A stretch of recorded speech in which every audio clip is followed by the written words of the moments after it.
Welcome to the CurvaCast. My name is Jay Gibson Trimble, your host, and this is the first time that we're actually doing a podcast that is also a video cast. So I am excited. Happy New Year 2025. Let's do this.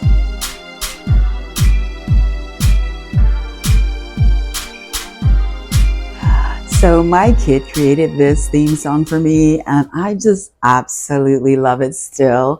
Uh, Welcome to the first day of January. I created this series called The 12 Days of January back in 2017, and it has been something that has been an anchor in my life when I've used it, because, like any other anchor, any other routine, they only work if you work them. Yeah. And so the last time that I actually did this podcast featuring the 12 days of January was in 2021. So here we are in 2025, starting a whole fresh, brand new year after a really, really, really whack, tumultuous year. Okay, let's be real. 2024 was not that girl, right? Okay, let's back it up a minute. She wasn't completely not that girl. Like, she could have been our girl, right? But she had her moments. She's one of those girls who are real good. She's like a Galinda, right? Like, she definitely is not your girl in some ways, but then she kind of like has these moments when she's truly your girl. Uh, so here we are. This fresh new year, we get to take all the things from 2024, assign them a place, and move forward. So, day one of the 12 days of January is all about taking ownership of how you start your days. The root of the 12 days of January is about rituals and small little gestures that you make that instantly make your life better. One of the things that I have found, because I was listening back to the original, by the way, was recorded in the bathtub, because that's always been my place where I got the most inspiration. So it's so funny when I was listening back to the original podcast from 2017, you can hear me sloshing in the bath, you can hear the water and everything, but I was so motivated to do it that I wasn't going to let the fact that I was in the tub stop me from getting it recorded. So that's when I did it. But I was listening back to the previous years that I actually recorded this. And one of the things that I think is important to note is that the first year, when I talked about day one and the ownership of how you start your days, was a time in my life where I definitely wasn't I was an early riser, but I wasn't like a early riser. Okay, because at this point in my life, I'm like a 3:30, 4:30, 5 a.m. kind of natural riser. I don't use a clock or an alarm. But back then in the first one, I guess I was getting up like 8, 9, whatever. Um, so I thought that was a perfect thing to bring up when we talk about the ownership of how you start your days is the ebb and flow of our natural rhythms, right? Because sometimes we'll think we're this one type of person, but then we'll find if we're paying attention, if we're tapped into ourselves and, the ebb and flow and the swings, of our natural rhythms, we'll see that we're not that person anymore. And that's honestly a really great thing to reflect upon at the beginning of a new year. So, day one, ownership of how you start your days, refers to what you do when you first get up, not just the time. So, you could be a late riser, and you might find that it's beneficial that instead of getting up late, that you get up a little bit earlier, because that was what I originally talked about. Getting up early, giving yourself this time in the morning that's devoted just to you.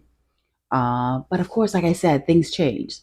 So the next iteration of when I talked about it, I talked about the fact that, maybe getting up early isn't your jam. Or maybe getting up early and doing the things that I did, which was get up early and meditate and do these other little slow entry into the day things, is not how you function best. Maybe you're that person who needs to get up, get to the gym, and do your thing. However, whatever works for you. I think it's always a good time, especially at the beginning of a new year, to tap into that ritual, right? To create those rituals, to tap into those things, that you find get you going, set the tone for your day, and help you make the most. So, while I felt like originally when I was listening back to it that I was very, very specific, here I am in 2025 not feeling like I need to be that specific, right?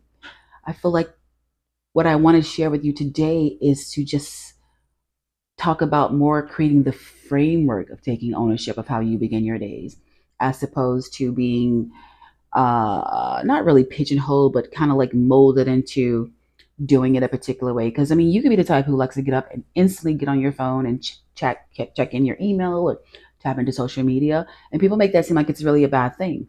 But for you, it may not be a bad thing. So I don't want to be like, a stickler for rules and things like that, because some things work better for some things don't work at all for other people. So I wanted to just put that out there as well, even though we're going to talk about some baseline rituals and simple activities that can set the framework for your lives. Keep in mind that there is no rule, right? There are no rules here. You get to decide. Okay, and so one of those decisions is whatever time you get up in the morning, how are you going to spend it? Is it sufficient for you? These are things you need to think about. Like, I like to call that time in the morning that I devote specifically to myself, because the whole principle, the whole point of the 12 days of January is to give yourself these gifts, based on that holiday song, the 12 days of January, my true love gave to me. It's like you're your true love and you're giving these things to yourself, right?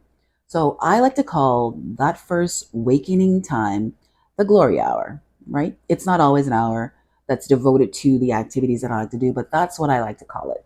So it's the time that you get up.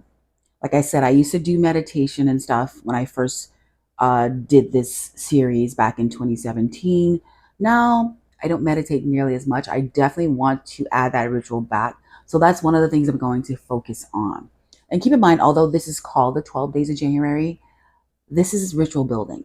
So we're going to do these things for 12 days, but you're supposed to do these things going forward after the 12 days. It's like a repeated 12 days. It's like Groundhog Day all over every day, every 12 days.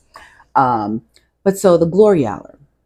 For me, currently, I feel like my glory hour is I'm going to get up, put on my sound machine, and that's how I'm going to get my meditation in, because my meditation practice has changed so much for me over the years. Like, I used to get up, put my headphones on, and have it dark, maybe light a candle, and just listen to music.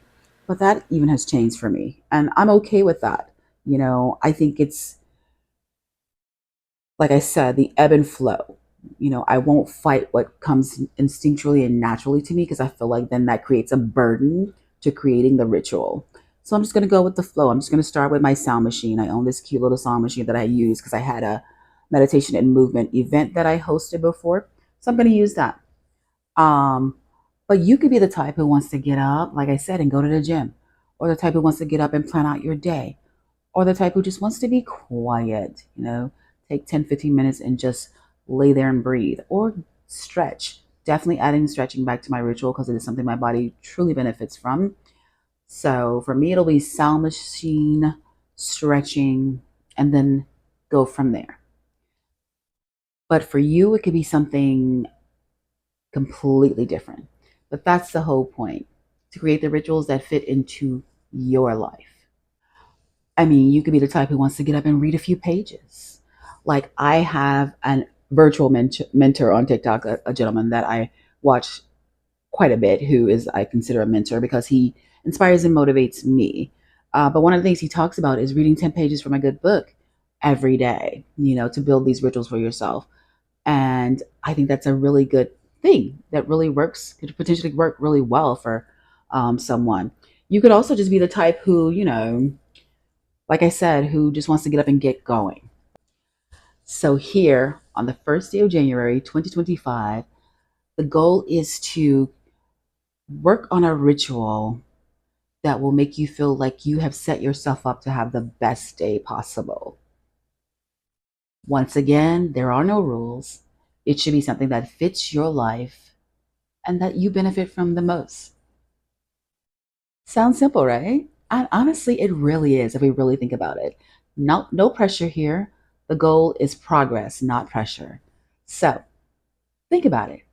Give yourself something when you wake up in the morning that sets the tone for your day that feels good. So that's it. Day one. We'll see you tomorrow for day two of the 12 days of January.